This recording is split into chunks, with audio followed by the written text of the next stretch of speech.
Welcome to Breaking the Cycle of Poverty, featuring Jay Height, Executive Director of Shepherd Community Center in Indianapolis. My name is Tim Swearens, and I'm your host for these conversations that explore why poverty remains such a persistent problem in the United States. On this episode, Shepherd Assistant Director Tim Streett joins us for a conversation about the 10 essential assets a person needs to break out of poverty and sustain independence. Jay, would you start us by introducing Tim to our audience? Yeah, I would say one of the most influential folks in my life has been Tim Streett, and in his leadership, his friendship, and his work in the city. Many years ago, we combined our ministries together, and then Tim has set on a course to continue his education so he can be a real doctor. And he has helped in the development of the how we do things.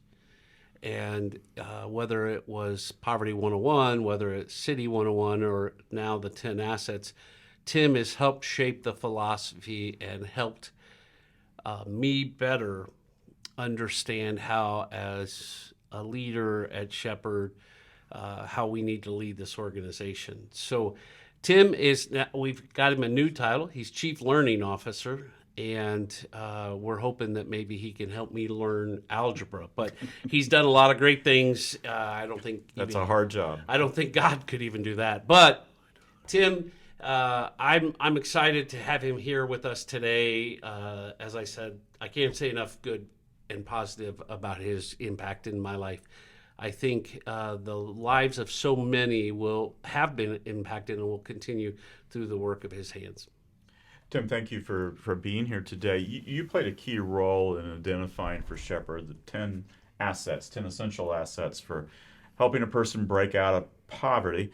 The first one is faith in a personal God. Why is faith essential for leaving behind poverty and reaching self-sufficiency? Well, that's how, do we have 2 hours for this podcast? Because that question alone would take that long, or the answer would take that long. But, the short answer is that in the research, those who profess a strong faith in a personal God, not just a creator who then, let everything go, but a personal God that I can have a relationship with who provides divine guidance. The research shows that those who have a relationship with a personal God have better outcomes in so many areas of life, better health outcomes, healing more quickly from disease and heart attacks and other things like that. But then, so there's, also they're shown to feel like they have more community in their lives, more purpose, which is very, very important. But for our purposes, the kids that we work with are very, very smart. And, they're too smart to miss the fact that there's a disconnect between what we tell them, which is that, you're special and you're loved and you have a bright future, and what the world tells them. And what the world tells these kids is that you're poor, you're black, you're a new immigrant, you live on the wrong side of the Monon. You don't get what other children get. You're not as valued in our society as they are. And so we believe wholeheartedly that the very first step in breaking the cycle of poverty, particularly with children, is to change that mindset and to convince. And the first step in doing that is to convince them that they are not a mistake, that they are created by a loving God and knit them in their mother's womb. And that knowledge alone is the first step in the transforming of the mind that the Scripture talks about. The Christian faith, of course, is core to Shepherd's mission. But government agencies and even many nonprofits keep their arm's length from faith. How does that impact the efficiency, the effectiveness of that approach to poverty or relieving poverty as opposed to what Shepherd's doing? Well, I think one of the things that is good about the 10 asset model is that we're thinking holistically about the whole person. And if you leave out, even today, even though there's a growing number of what they call nons, people who have a non-affiliation to a particular denomination, even though there's a growing nons, the percentage of people in our society that define themselves as spiritual or believe in a heavenly God hasn't really declined much, and I think it's about 89%. So if you're talking about a society where 89% of the people profess some type of faith and you leave faith out of solutions when it comes to transforming lives, you're leaving out a huge part of it, and you're not being holistic, and I don't think you're being as effective. But I would say that also, I think that there's enough information out there now that I think we're beginning to see that change. We're particularly with our interaction with some government agencies and things like that, we're beginning to see them come around to the realization that is important in people's lives, and if it's ignored, it's not going to get us anywhere. And the separation of church and state was to protect the state and the church from one another. But if that doesn't mean that they have to completely ignore one another. Right. So, what obligation do churches and ministries have in terms of seeing poverty as a core part of their purpose? Well, I think the scriptures are overwhelming when it comes to the number of times people in poverty are mentioned and that we are to care for. Even going back to Old Testament times, I mean, when God first described the tithe in Deuteronomy, He said, "Set apart, the first fruits of every year to be the tithe, and those who are to be cared for through the tithe were the Levites, the widows, orphans, and aliens." And what they all have in common is that they didn't have the ability to provide for themselves, because the Levites, of course, were the priests set aside to care for the temple. And so when the Israelites inherited the promised land, they didn't inherit land. And land was really the only means of production. But women couldn't own land, children, couldn't, aliens weren't supposed to, and so on and so forth. So early on, God is saying these people are unable to care for themselves and we're to care for them. And so I think if we define poverty as those who are unable to care for themselves, I think we still have that same calling. And if you I don't know if you've ever seen those lists where people assign a topic to each verse of the Bible, and then quantify them and total them up, and poverty's number 2. And so if we ignore that, then I think we do it at our peril. And again, we talk about government changing a little bit, but I think the church has changed. I think 25 years ago, 30 years ago, when I was really a young minister, just a few years into ministry, you didn't hear a lot of sermons from the pulpit, particularly in larger churches, about caring for the poor. You didn't see churches giving up a weekend of tithes to send everybody out to serve in their cities and to serve the poor. But we're seeing that today. And I think that's, I think if you want to study the sort of history of evangelicalism, I think it's appropriate as we mature, as the post-World War II, post Scopes trial church matures, we've been able to look at the Bible more holistically and add things back in that maybe we had ignored. Yeah. This next question is for both of you, drawing on your experience working in this community for a number of years now. So about 15% of people in Marion County are now living in poverty, according to the Census Bureau. It's about 150,000 people, and it's an increase from 20 years ago when about 11% of Marion County residents were in poverty.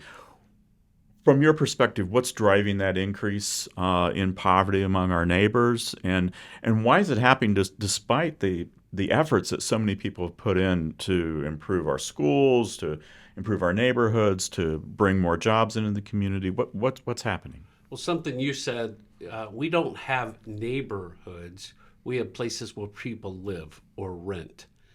There is no connection, and if we don't have connection, we don't have community. If we don't have community, we have no social capital. If we have no social capital, we can't pay for societal change. Robert Putnam from Harvard.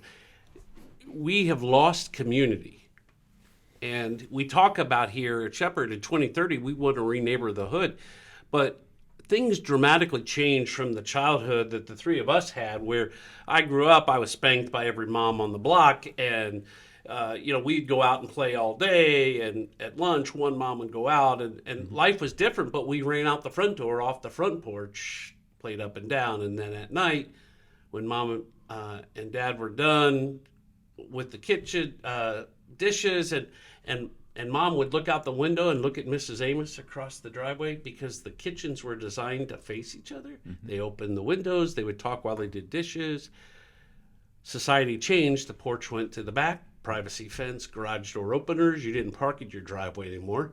You had an automatic garage door opener. You pulled in, you hit it, and then when you stop, you shut it, and the windows were closed because you had central air. And these architectural changes have had a dramatic impact. And I think it is there where Putnam would say it is the faith community that can restore this. And so going back to that first asset is, I think, the foundational part of it. And next spring will be the 60th anniversary of the War on Poverty. Yeah. I don't think it's an indictment of government. Government's trying to do something it wasn't created to do. I think it's an indictment of the church, because I think the church backed off when government says, we'll take care of the poor, and said, okay, we'll let government do it and we'll focus on ourselves. And I think that has created this system of programs, not connection. God created us because I can know Tim, I can know you, Tim, and I can be friends with you. Government makes decisions for the millions. The church can make decision for the one. And that's where we have to restore this sense of community. We have to restore, through our faith, this idea that I actually have a neighbor. One of my pet peeves, crime watch. I'm going to sit out on my porch or in my house and look out the window and watch for someone doing bad stuff, and then I'm going to call. No, we need to get out and be making the connections and doing that hot dog grilling contest with the neighbors, and then end the day with s'mores together. Yeah. I think there's also, your question is answer to your question is pretty complex, and that's obviously a huge part of it. I think we can also look at the reality, the economic realities of the world we live in, that working class wages have not kept up with inflation. Right. The buying power of the working class wage has actually declined over the last 30 years. The economic wealth gap has increased tremendously here in this country. And a lot of it is because I believe we don't really value labor. And because if we did, we'd pay it. We'd pay it what it's worth. And so I think that, obviously, but I think another thing is as the wealth gap has increased, but as our cities have grown, we've also isolated the poor into their pockets. And Jay's talking about those communities. There's no social capital in those communities. And there's less and less interaction among children growing up in poverty with middle class folks than there used to be. We have economic segregation. Yeah, economic segregation. And he mentioned Putnam out of Harvard. There's also another researcher out of Harvard named Raj Chetty, who's done a lot of research in the last few years about social capital in the community, and demonstrates that children who grow up in poverty, but in small pockets of public housing in predominantly middle class communities, have outcomes rivaling their middle class neighbors. Whereas children in poverty growing up in public housing in predominantly poor neighborhoods have outcomes that basically rival their neighbors. And I think it shows us that those connections and having relationships with people who are different from us, who live in different socioeconomic classes, is very, very important, particularly for children in poverty who really need to develop their own future story and be able to see a brighter future. Because if you can't see a brighter future, there's no reason to pursue it whatsoever. Is there a common path out of poverty that a person typically follows, or is every path unique? Well, I think every path is unique. I think there's the reality, if you look at history, the middle class is actually a fairly recent historical phenomenon created by the Industrial Revolution. And particularly with the rising of wages with manufacturing and things like that. But the traditional path out of poverty has been a multi-generational path. The first folks living outside of poverty probably did so through a job that paid a living wage, where they could afford a home and even afford to possibly save for their kids to go to college. And that was likely a manufacturing job, but it did not require an education beyond high school. Then their children went to college, and they became, teachers and accountants and people like that. And then their children went to grad school and became the doctors and the lawyers. And so it's a multi-generational progression out of poverty. The problem that in our society today is that the percentage of jobs in our society that pay a living wage and don't require anything beyond a high school diploma, has declined dramatically. I mean, most manufacturing jobs in our society have gone. I know there's, people are making an effort to bring it back, and I think things are actually looking up a little bit in that regard. But those jobs don't exist. And so at Shepherd, we're faced often with a challenge of going from generational poverty to college graduate in one generation, which wasn't required before. And so that's a particular challenge. Now, a 4-year college degree isn't for everybody, and I know Shepherd's working with folks who are encouraging kids to go into trades and things like that, and that can rise people out of poverty as well. So the simple answer is every situation is going to be different, but there are some historical trends that we're actually fighting against at this point in time. Jay, anything you want to add before we wrap up this episode? I think, again, it comes down to money isn't the need, right, or the solution. Access to quality education, access to quality health care. Poverty in Indianapolis is the lack of access, not the lack of resource. Mm-hmm. And so it's about building those bridges. One of the things that Putnam talks about, he grew up in Port Clinton, Ohio. When he went to school, the poor kids, middle class, and the wealthy all played on the same basketball team. They all were in the same band and all of these things, and they lived life together. And as you said, we are so segregated now economically that it creates the haves and the have-nots at the earliest age. And I think that's where we have to start. I think another important point to make is that economic class is also a lot about stability and how stable your life is. And Jay said money isn't necessarily the answer to poverty, because as we say in our teaching, if you give a house to a family that's unstable, they're going to lose the house.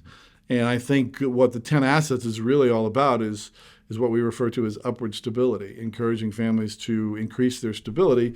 And as they do, their children can begin to develop their own future story, because middle-class children have the benefit of being future-oriented because all of today's needs are met.